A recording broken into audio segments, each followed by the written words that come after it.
है, कब कौन है, वो 24 घंटे संभालती हैं। तो ऐसे छोटे बिजनेस होते हैं, परफ्यूम इंडस्ट्री होगी, पोल्ट्री हो गई, छोटी चीज स्किल हो गई, छोटी-छोटी चीज़ों। एक महिला अपने घर के अंदर मंथ का 15 से 20 हज़ार कमा ले, बिना घर से निकले, अपने घर में एक छोटा-सा स्टार्टअप लगा दे, कुछ भी तो करके यहाँ पे सशक्तिकरण किया। उसको ऐसे नहीं कि उसको पैसा, उसको प्रॉपर एक जगह बुला के, अब गवर्नमेंट क्या करेगी, स्किल सेंटर हर जगह पे 20-20 तो स्किल सेंटर डाल देगी, वो लूट का अड्डा हो जाएगा।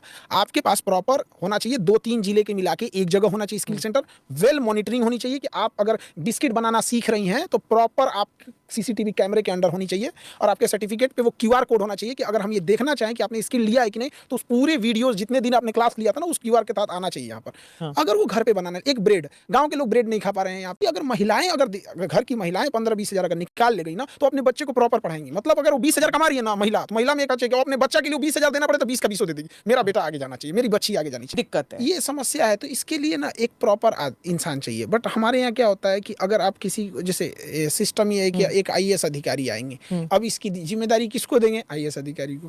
अब पता चला वो कपड़ा विभाग में सचिव था, आप बुला लिए उसको मछली विभाग में, कुल मछली आके मार देगा यहाँ पे। वही कपड़ा सीखते थे, अभी मछली कुछ सीखे कि शिक्षा मंत्री लोग का भी यही है।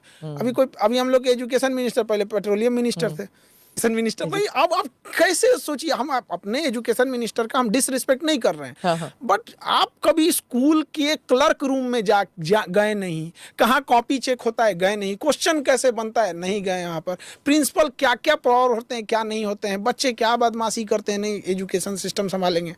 हम उनको डिसरिस्पेक्ट नहीं कर रहे, अभी तक पेट्रोलियम संभाल रहे। हाँ। तो अब क्या डीमोटिवेट हो जाता है इंसान, किस लिए काम करेगा। तो कोई ये एटलीस्ट स्टार्ट करना चाहिए कि इंटरमीडिएट 5 साल बाद कर दे ग्रेजुएशन, उसके बाद अगले 10 साल बाद करिए, धीरे धीरे तो स्टार्ट करना चाहिए यहाँ पे। वो तो हाँ। मुगले आजम का जमाना और थोड़ी ना अभी है यहाँ पे कि अब तो इस चीज को हो जाना चाहिए। गवर्नमेंट पता नहीं क्यों नहीं ले रही है वहाँ पर। अब ये तो गवर्नमेंट को एक्शन ले लेना चाहिए। अब तक में एजुकेशन मस्ट होना चाहिए। हाँ, क्या एकदम स्ट्रिक्टली जैसे पॉलिटिशियंस में है, क्या है कि जब हम लोग इस एजुकेशन को जोड़ते हैं तो उसका बस एक आता है, जो पुराने लोग हैं जैसे महिलाएं हैं, तो बहुत सारी महिलाओं को पढ़ने ही नहीं दिया गया था।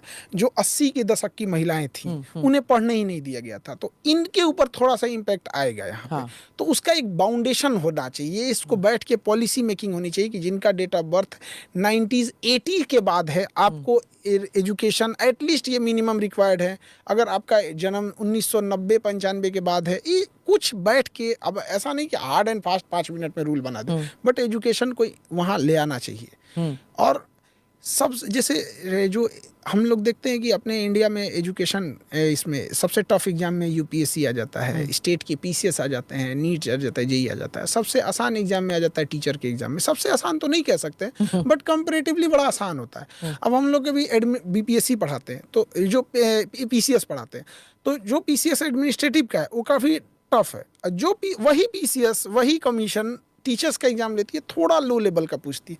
ऐसा नहीं होना चाहिए। फिनलैंड में सबसे टफ एग्जाम टीचर्स का होता है। हाँ।